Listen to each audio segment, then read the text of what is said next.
Let's give a warm Pachyderm Club welcome to Alan King.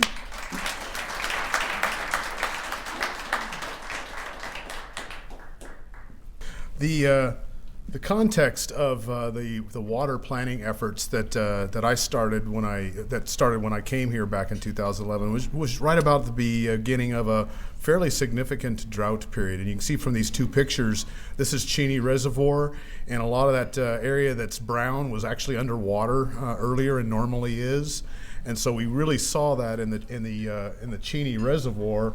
And we came to council and said, this is severe enough. We've been into it long enough. If we don't change things, either operationally or with some kind of a drought response plan or a combination of both, or getting additional water resources, that at about mid-2015, Cheney will be empty.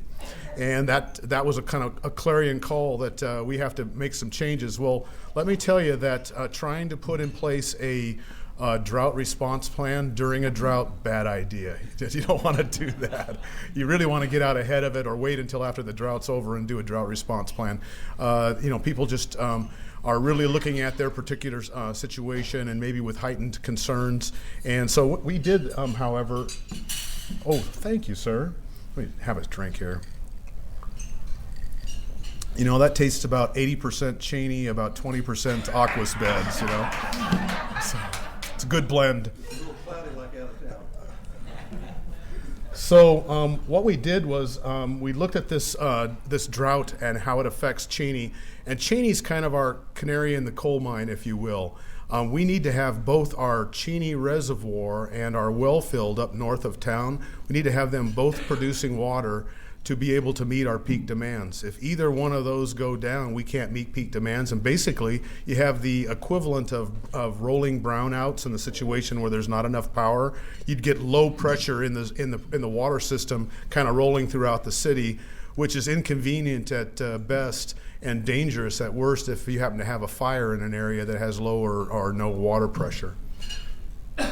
So what we did was, after the drought, fortunately, right about the time we reported the drought, we had a 50-year rainstorm, and it filled Cheney all the way up the top, and the drought, for all intents and purposes, was really the worst of it. It was over. So then we went ahead and put together a drought response plan. If you have a drought response plan and you put it in place and follow it, you can have a very different outcome in the same kind of a drought event. Without this drought response plan, you would literally run the reservoir dry, and people would be without water. But with a drought response plan, you can start ratcheting down the demand on the water system, and that spreads out the water you have much more efficiently. So what we did is we geared the drought response plan. This is in place, by the way. Probably a lot of people don't know about it. Probably not a really good job of communicating to folks. But right now, if the reservoir level in Cheney gets down to a certain level, automatically certain drought response measures are come into place. So for example, the first trigger is to start getting the word out as best we can with media and talking to whoever will listen to us to really make an effort to reduce your water demands. If it continues and the water level in Cheney goes down even further, it results in a drought response where people are only allowed to water their lawns 1 day a week.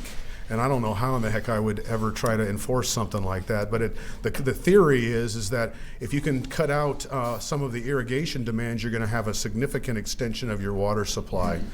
The next two, stage 3 and stage 4, they're really the more kind of draconian measures.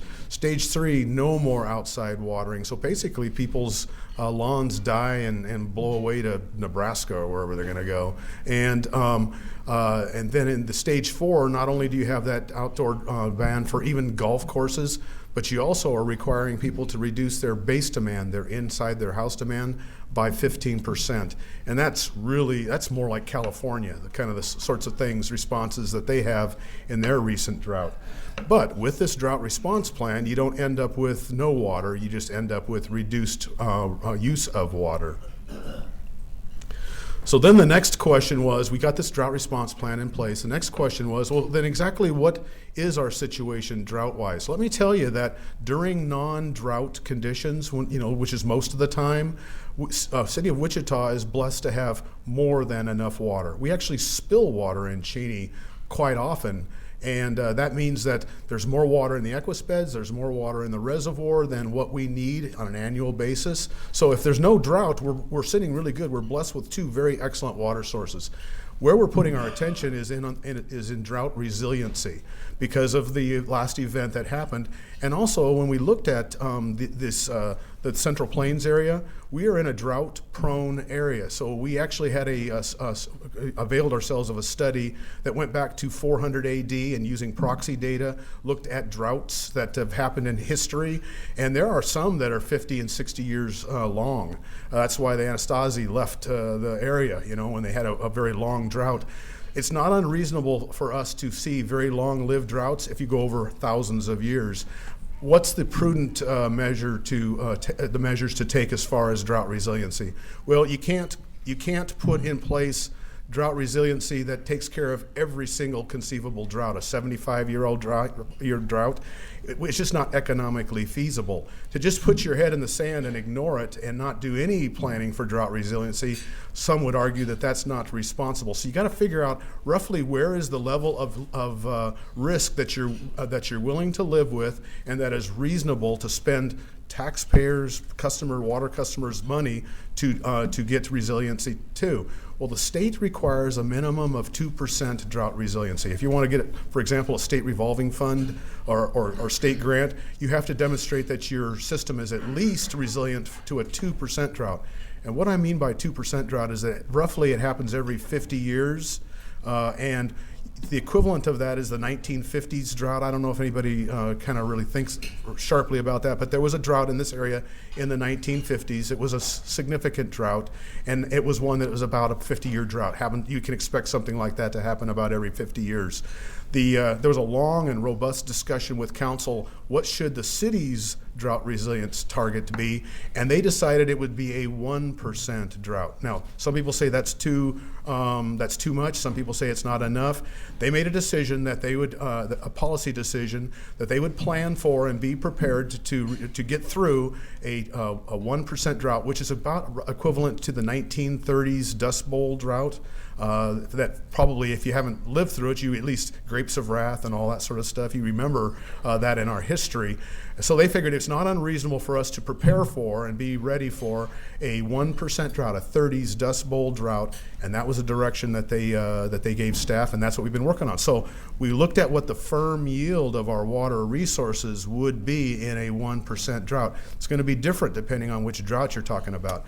And as you can see, there's the water from our well field and from Cheney, and that line above it is our demand line. That's what we can expect as far as demand, and it's year by year. It goes from 2015 out to the end of our planning period, which is 2060. You can see we're already just a little bit below. With some drought response measures, we could survive the drought, but there's a gap there, and it gets even wider as time goes on. Well, the least expensive water resource planning that you can do is conservation.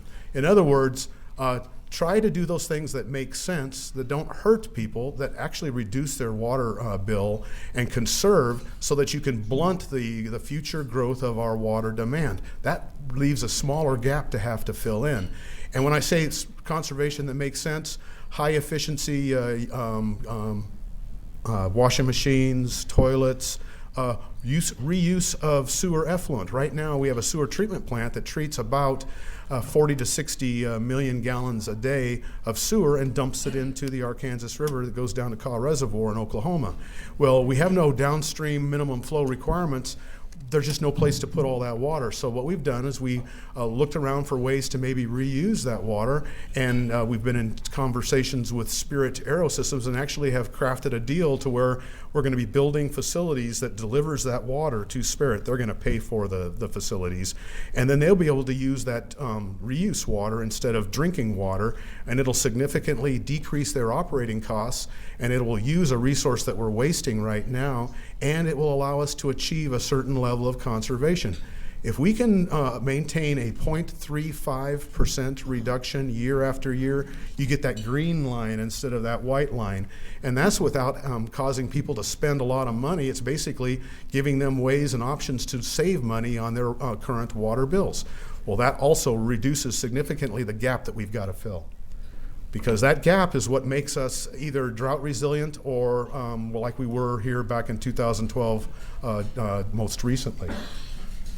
So in doing the math to figure out what was that gap, we came up with about 10 million gallons a day in the drought, and it's particularly important in the last 2 or 3 years of the drought. A 1% drought's about a 9-year drought. So you think of what it was when it was 2.5 years long, make that 9 years long. What would the landscape look like if we were in a 1% drought?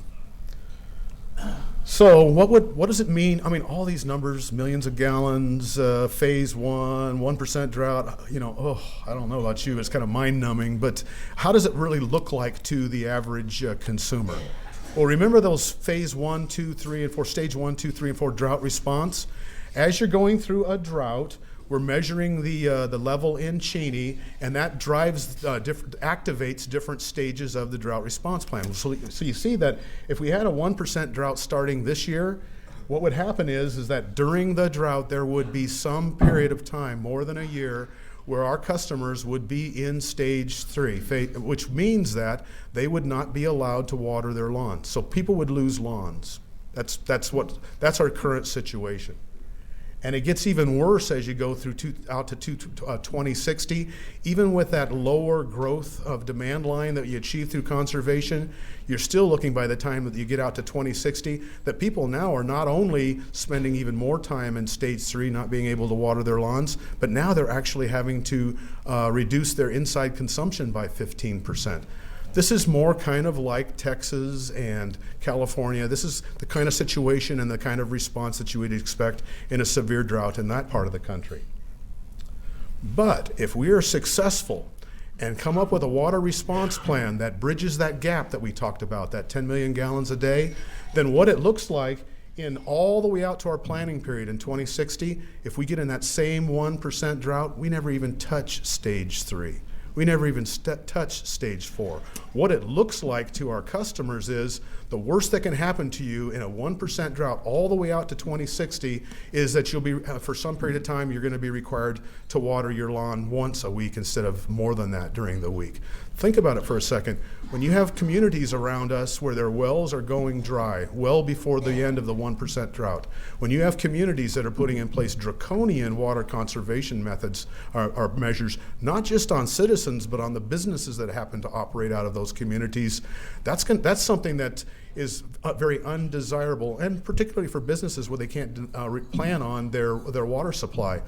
What this amounts to is, aside from making things better for our customers, but what it also amounts to is making Wichita a city where you're going to pretty much have the kind of water you need with some discomfort on terms of watering your lawns. Still keep your lawns alive, but that's the worst it gets, all the way through a worst drought that you can imagine out to 2060.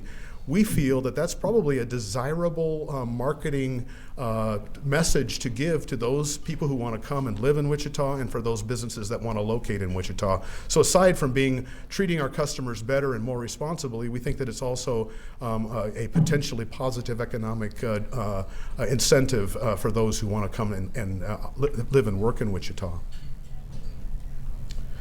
So how do we achieve that? Well, one approach was the 1% sales tax that was proposed here a little while back, and part of that was economic development, part of that was transit, part of that was street repair, part of that was water. A big part of that was water, and the voters made it very clear that that wasn't the approach that they wanted to take. For one thing, it came out of the sales tax, but the other thing that it was is that it was all at once. You only had 5 years to collect all the money that you would need in the next 15, 20 years. It was a big number. And so when that was obviously no longer an option available to us, my boss, Bob Layton, said, go back to the drawing board, give me a proposal that is phased over a period of time and that is funded entirely with modest increases over time of water and water bills. Right now we enjoy nationally relatively low water bills. When you look at the Black and Veatch study that was done here a while back of the 50 largest towns, how am I doing on time? I don't see a clock. Okay. So I can go on this forever and ever, longer than you guys want to listen to it. So we have, I think it's something like ninth or fourth lowest water bills in the 50 largest cities in the U.S. We enjoy, although it may not seem like it and people may not feel like it, but when you compare ourselves to the 50 largest cities in the country, we have relatively low water bills. Well, we don't want to throw that away. We want to keep that. So whatever funding sources we want to consider moving forward, we want them to be very modest, small, and over a period of time rate increases to cover what it is we're thinking about doing. So some of this is procedural. So for example, the optimization, we have a resource up at the well field that takes water out of the Little Arkansas River when it's available, treats it to drinking water standards, puts it into the ground for later use, or if there's no place in the ground for it to go to, it takes it to town. And that's one thing that we had, and it was operating miserably. First of all, the projections on how much water we would get from that facility were just about overstated by just about double. So we went through a shakeout period where we actually ran the thing to see what it would look like and came up with a revised downward estimated yield from that facility, but it still only ran less than half the time when the water was available. And we'll talk about that in a second. So, but one of the first things you got to do is make best use of what you got. And so we put a considerable amount of effort into optimizing the resources that we have, particularly the ASR. Adjusting the elevation, there's different ways that when you put the water into the ground, there's different rules that we have to live by on when and how much we can take the water out. And there's some things that we can tweak on that give us some more flexibility, leave more water in Cheney, leave more water in the Equus beds. And we've been working with the state and working out some regulation changes with the state. The state's making a statewide regulation change right now. We anticipate they'll approve it. And what the important thing to remember on that is right now you've got the Ogallala reservoirs, and that's what's going on there is water mining. There's no new water going in, only going out. And so it's like gold or coal or anything else you'd mine. Once it's gone, it's gone. And so it's been depleting, and people have been asking questions, well, if we could get water somewhere and treat it and pump it down into the ground like Wichita is doing, wouldn't that help the situation? The answer is yes, but state law doesn't presently allow that because you can't withdraw water that's put in when the level's at a historically low level. Every year is historically low level when you're water mining. So the state recognized that was an impediment to future possible remedies for the Ogallala and other reservoirs. It also gives us some operational flexibilities to go after in the future to be able to take the water in a different way that maximizes how we can use that water resource during a drought. No cost. Operational credits, similarly, it's a change of regulations. No cost, but it has an effect on how much water and how we can use it. Diversion wells, those are wells that are actually drilled in the bank of the river and take water out of the river by tapping into the alluvial water around the river. And we've got some of those right now, and we're looking at adding some additional diversion wells in the future. And that's in about 2020, we'll probably spend about $11.7 million. Rehabilitate the existing recharge wells. Well, that does two things. First of all, it changes the way that we can put water in and take water out, but it also takes into account the fact that some of those are aging and need to be rehabilitated anyway. And so about another $11.3 million out in about 2020. And then finally, construct some new recharge wells out in about 2022. So as you can see, there's fairly good-sized expenditures, but they're out in the future, and they could be covered by relatively modest water rate increases over a period of time. Here's the aquifer storage and recovery performance. Those bars represent, or gaps, represent dates or time periods when conditions were favorable, both in terms of water level and water chemistry. You can't treat with too much pesticides or too much bromide in the water. So when conditions are right, then those bars should all be all the way at the top at 30 million gallons a day. Well, as you can see in the orange, they are not. And so even when we had favorable conditions, we weren't taking the water because the ASR facility wasn't operating. We were in what was called a shakeout period, where every new and particularly sophisticated facility, you have to get the bugs out even after commissioning. And the nature of the ASR was the commissioning occurred right at the right during a drought, so we were kind of delayed because you have to have water in the river to be able to shake it out. And then it's the nature of it operating it. It's only when the water exists in the river when we have some good rains, and so it's intermittent in nature about when the water is available. But what these bars represent is when the water conditions are right.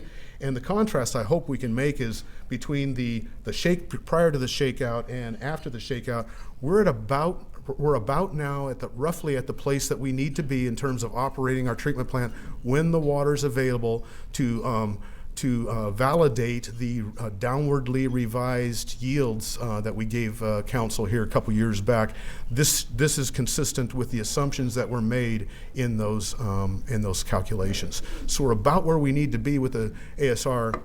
But the nature of that ASR is that if you don't stay on it, it'll turn to dust. It just wants to break down and not operate. So although we're here, it's going to take a considerable effort for us to continue to make sure that it operates at optimum levels. Here's another thing that's changed over time. We used to draw most all of our water from the well field up north. And with Cheney, what we've done is you can see they've crossed, and now we're taking most of our water from Cheney and leaving and not taking as much from the aquifer.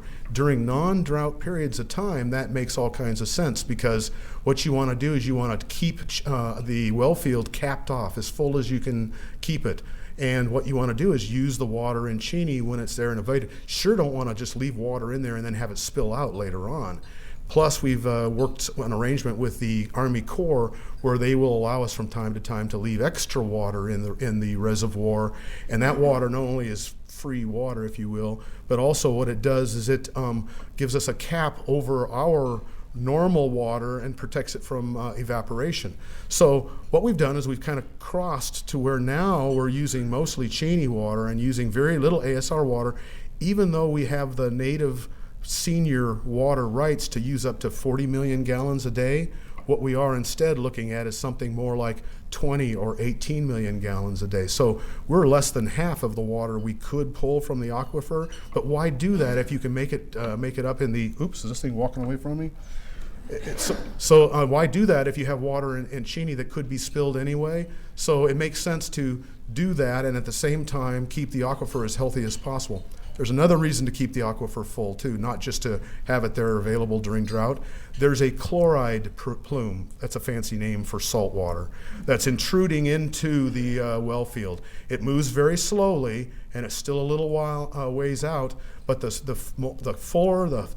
more that you can keep that aquifer full, it acts as a hydraulic gradient that slows down that intrusion. Doesn't stop it. Eventually, someday, that chloride plume will be in the aquifer, and when that happens, the agricultural users in that well field will stop irrigating. They'll have to go back to dry farming. Fortunately for the city is that with future plans of reverse osmosis, with our ability to blend water, we can use that even if it becomes contaminated with salt water. But is that the smart or maybe even the socially responsible thing to do? It's going to add extra costs to the city and to our ratepayers.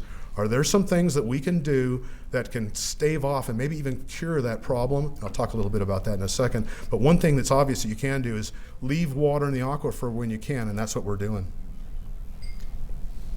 So let's talk about one of the other measures, and that's the 93 level, it's called. It's the when we can take the credits. This is a simplified diagram of the aquifer shown as a bathtub. And what you can see is that, and the depth is on the left side, 16 feet is full, 26 feet is our current level, and we're at about 94, it's really more like about 96% full right now. That's because we're taking water from Cheney and not from the aquifer. Now, those credits that we put into the ground, we can only access those credits while the aquifer is above the historic low point of 1993.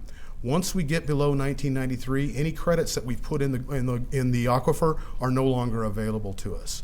And so what we would do under current regulations is in the first year of the drought, we go, oh my goodness, we're getting into a drought. We got to pull all the credits that we can while we can, and pull hard on the full 40,000 acre feet that we have there. And what would happen is in a period of 2 years, we would draw the aquifer down to the 93 level. Then we would continue to pull on the aquifer, but with only our 40,000 acre feet of native right.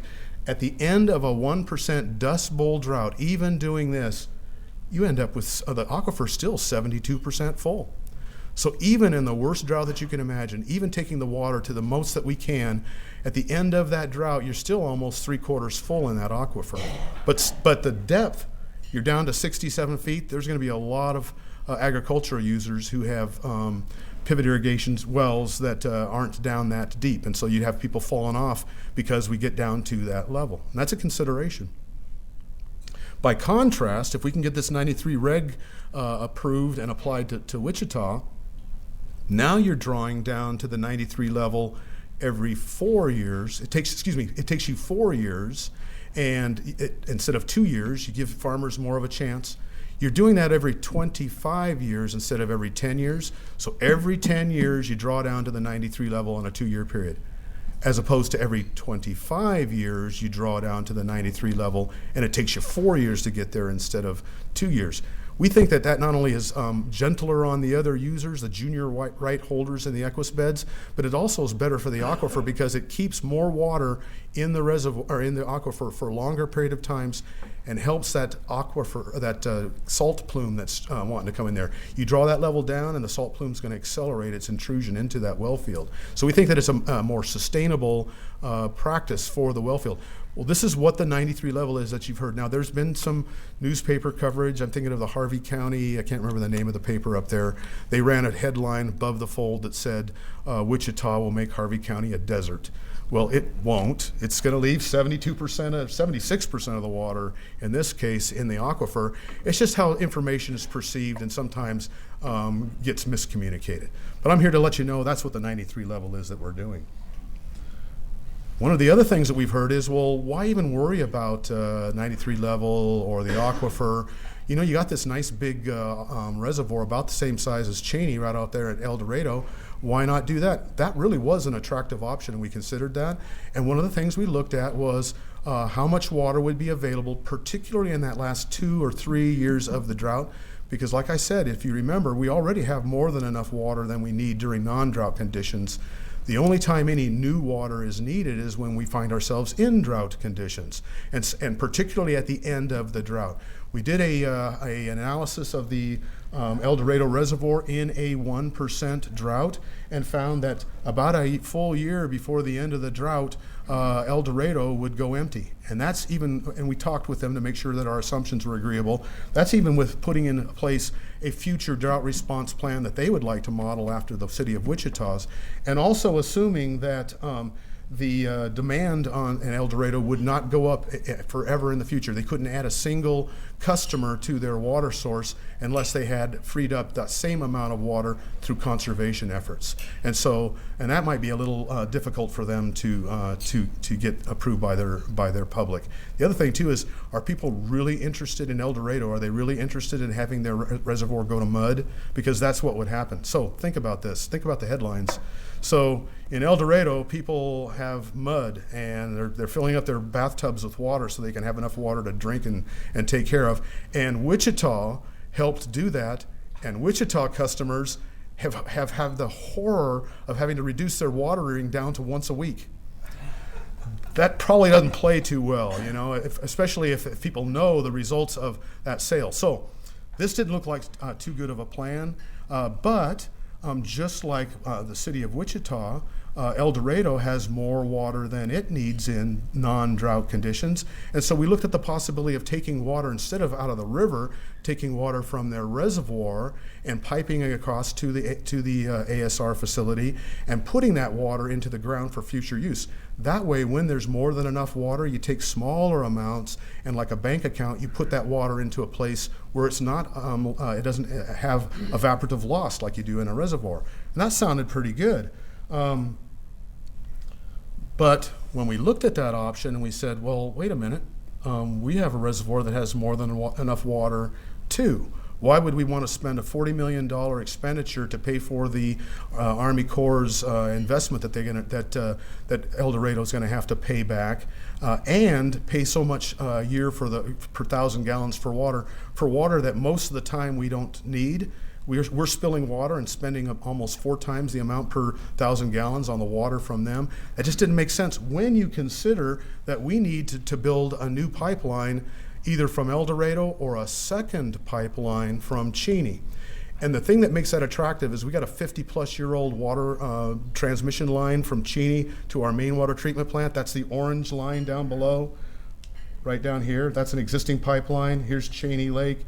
Here's our existing main water treatment plant. We have water now that comes from Cheney Lake that goes to here. If anything happens to that line, we're in really bad situation. We're going to have mandatory water cutbacks. That's what keeps me awake at night. When I first got here, it was my first week here on the job, we sucked a car door up against the inlet and didn't have water in Cheney Reservoir. And I go, what? We have a pipeline that, yeah, there's cars down there and pieces come off, and we sucked a car door up against one and we just gave it a little while and it floated away, and we've done that before. Don't worry about it. Don't worry about it? Okay. So giving us a redundant line here, a new pipeline, allows us not only to rehabilitate that other line, but if it should fail for a period of time, we have another line to go to. Redundancy. Also, we have a piece of property right now that we want to someday build a second treatment plant on. This treatment plant here is about 75 years old, and we're patching it together right now, keeping it in service. But ultimately, what we'd like to do is to build another treatment plant sometime in the future at the what we call the Northwest Treatment Plant site, and bring it on so that we can tear down and replace parts of the main water treatment plant, because you can't do it all at once. You don't have the capacity, but it gives us a chance to, over sort of a phased approach, make some repairs and replacements to the main water treatment plant. And then, just like we have this water line that comes from Cheney to the main water treatment plant, we have an existing one pipeline that comes from the Equus beds to the main water treatment plant. We can live without the Equus beds for short periods of times, but when we get into the irrigation system, we absolutely need to have both water systems in place. So a couple of times since I've been here, that line has failed, and fortunately it happened a couple of months right before the irrigation season started. It's not because I'm good, it's just that I'm lucky. Maybe that's better. But what we did was we made the repairs before the irrigation season started.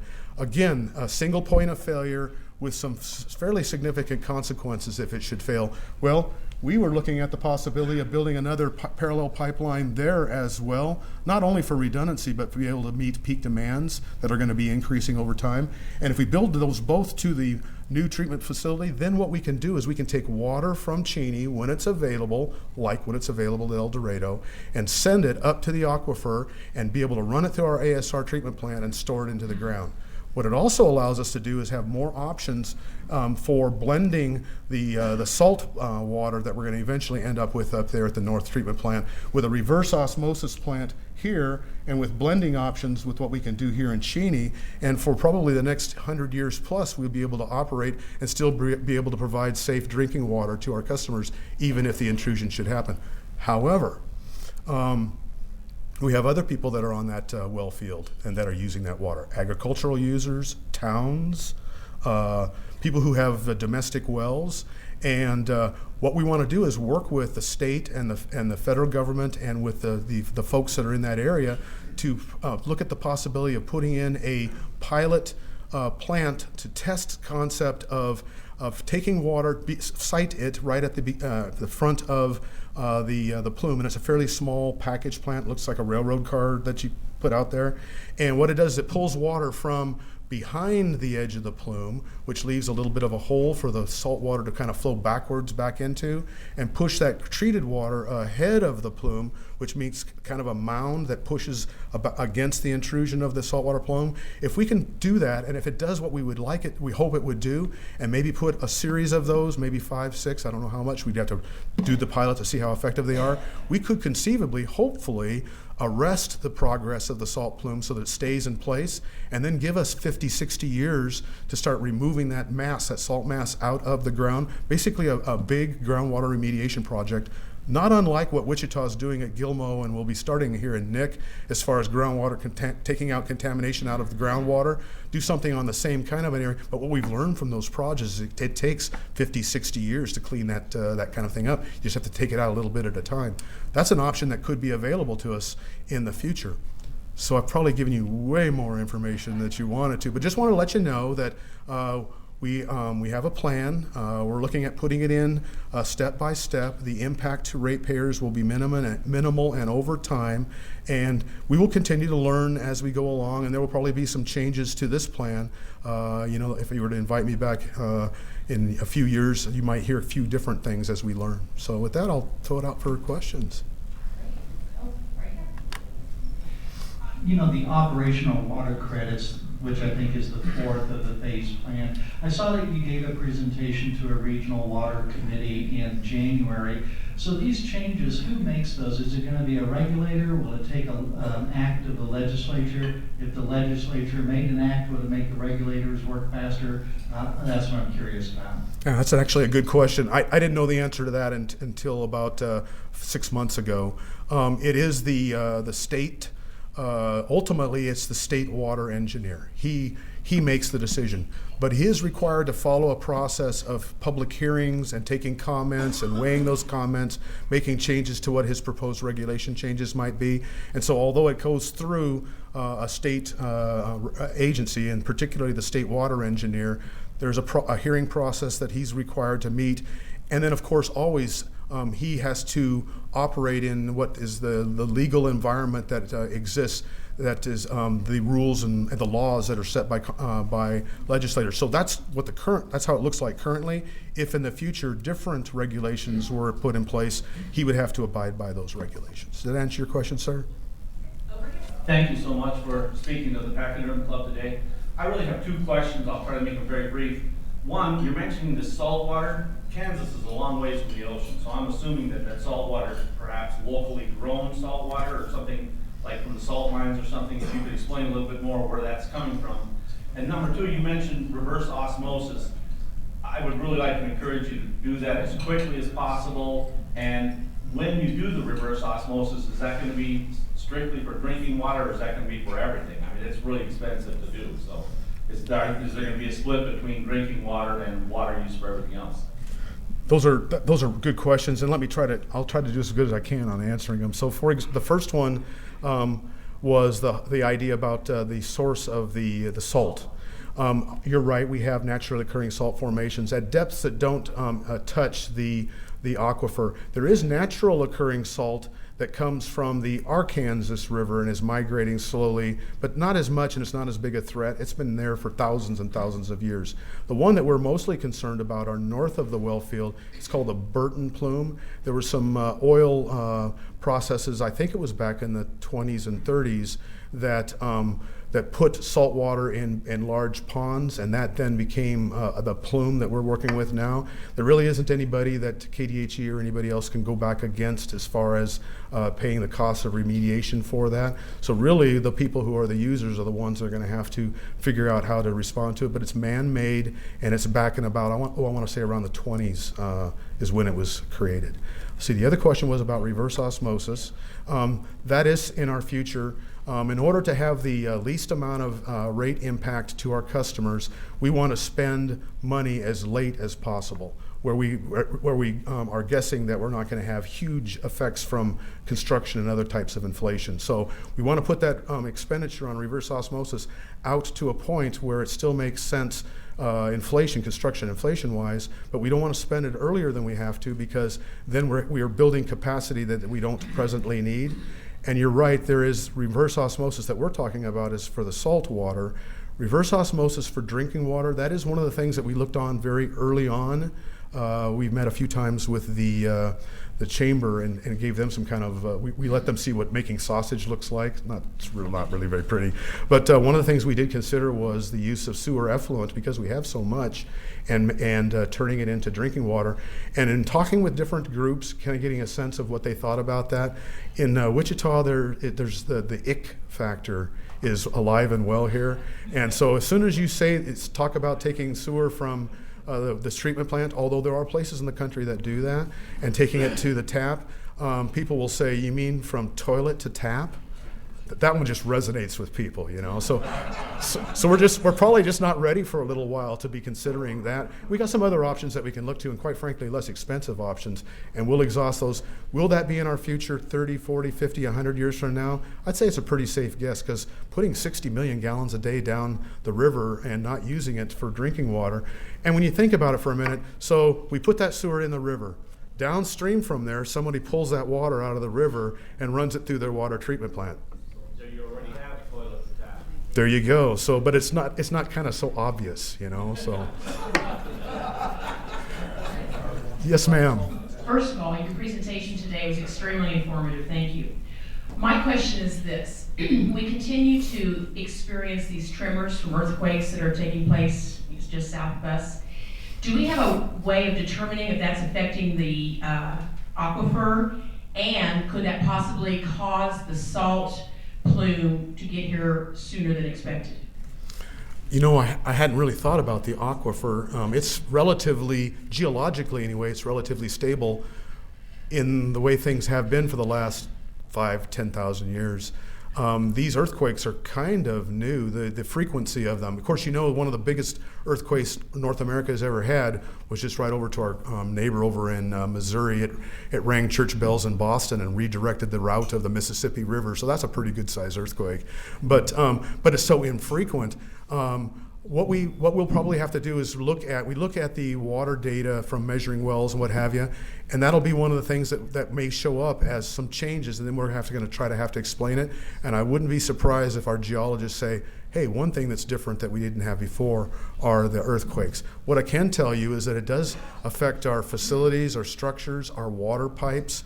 Although we had 10 or 12 water main breaks immediately following that last good earthquake that we had. So we know that it does have an effect. And what about all the little micro cracks that are in the rest of the system that we haven't found out about yet? So certainly on our water pipes, our water distribution system, the earthquakes are becoming a new challenge for us. Yes, sir. Well, Flint has been in the headlines a lot lately, and I would like to hear your comments about what Wichita is doing to abate or consider remediation of the lead problem. Well, first of all, you got to know that there are lead and copper rules that are in effect that we are required to operate under. And one of the things that we do and have been doing is we take samples not in our water system only, but we also take water samples actually at people's sinks and hose bibs, because we have to maintain a water treatment that protects property owners from lead sources that they have in their own houses, in their own property. A big source of lead is in fixtures that you buy. Almost all fixtures have lead in them, or certainly I don't know, Lonnie would probably straighten me out on this, but I don't know if they're required to be lead free now, but there's certainly a lot of appliances and fixtures that are out there right now that have lead in it. Some people have galvanized lead joint pipes that are in their house. Those are sources of lead. No matter what we do on our system, and we have about 150 lead services, that pipe that goes from our main line up to the water meter. We used to have a whole bunch of them, and every year we reduce them. And coincidentally, this year is the last year of our lead removal project, so that the last of the lead lines that go from the water main up to the water meter will be gone by the end of this year. We track those. But what's more important is not the lead being there, it's because it's there in people's homes. It's the way that we treat the water, and that's what got Flint in trouble. The lead was there. The thing that changed was the water chemistry that's in that pipe. And what happens is that we use two things that help protect people from lead. One is we have a calcium part of our process that puts a very thin coat on all inside surfaces of the pipe, and that protects the water from the lead. The other thing that we do is we treat the water so that it's not corrosive in the sense that it wants to take lead and put it into solution. So through our treatment process, we have been protecting people not only from lead in our system, which is almost gone now, but also lead that's in their own homes. And that's what makes us different from Flint. Flint changed their water source and didn't make the necessary water treatment changes, and that changed the chemistry of the water. And what should have been protecting people from those lead sources no longer did, and so they got those lead. So we don't have that to worry about here in Wichita. I have a question about for homeowners. What period of time is used to establish our base water? So that what our first category on the bill, is it from December 1st to somewhere, or where is it? It's, oh boy, you'd have to quiz me on this. I know December's the first month. December, January, February, March. I think is it 4 months? I can't remember if I think it's 4 months. It starts in December, and what day in December depends on your billing cycle. So if you get billed the first of every year, then your baseline starts in the first. If it's the 15th, then it starts the 15th. And what the gentleman's talking about, you guys probably know this, but I'll just for purposes of explanation, is on your water bill, not only do you pay a base charge for the first so much water that you use, but then once you get over that amount of water, you pay more per gallon. That's very expensive. Yes, sir. It goes up very high, doesn't it? When you're in the third tier, it's just the base tier is tier 1. Everyone pays that. Tier 2 is more expensive. Tier 3 is just creepy. It's so high. I've been there. So you know what I mean, right? So that you say, well, wait a minute. What about the little house that uses hardly any water, or the house that has a big family? How do you take into consideration that when you're figuring out where these triggers are? The triggers are based on what's called your average winter consumption. So we take the months when you're not irrigating. What we're trying to do is control irrigation behavior, because that's where the big water usage is. We take the months that you're not irrigating, and we figure out what the average use is during that time, and we have that average winter consumption for every account. And like the gentleman was saying, that we have a period of time that we look at the water consumption and now set your new average winter consumption for that account for the year. And then when your water consumption actually occurs, we look at that average winter consumption compared to this tiered rate, and that affects what your bill is. Can that change every year? You're looking at every year? Yes, sir, it sure can. Probably does. Question I've had, the area on 37th Street around the Law Enforcement Training Center. The training center has a budget for bottled water because the water quality is not, I guess it's not acceptable for drinking. And several other businesses up there also have the problem of they have bottled water because what comes out of the tap isn't safe, or I'm not sure what exactly is wrong. Is that something that's like a part of that system up there? And what plans are there to make that water usable? Well, I was aware of the law enforcement center using bottled water. I wasn't aware of any other businesses. I'd be interested in who those are to see if there's anything that we can do to help them. We do test to the water meter, which is where the city's system leaves off and the private property owner system takes on. In the case of the law enforcement center, their pipes are really corroded and ugly inside. They got what they call tubercle deposits. That sounds nasty, doesn't it? And what it does, that affects the quality of the water going through their piping system to their use. It's gotten so bad now that the only solution really is to replace that piping, and that's very, very expensive. And we've held off on doing that until the decision can be made as to where they're actually going to live. But in the meantime, a kind of a stopgap, and not a very pretty one, and that is bring them water, have them have bottled water so that they can still have drinking water. When will we need a new water source?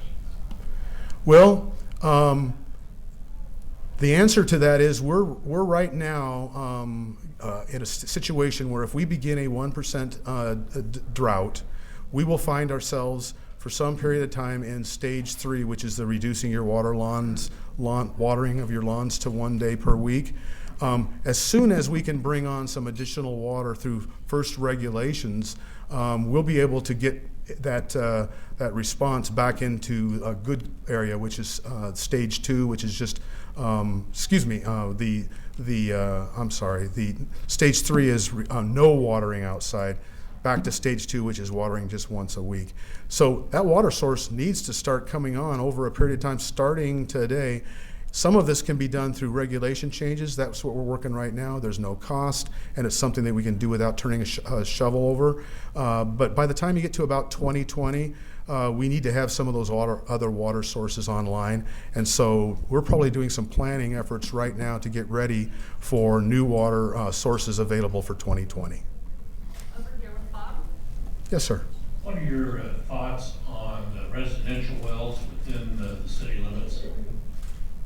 If the residential wells are for irrigation, that has really been a big unsung benefit to the city's water resources.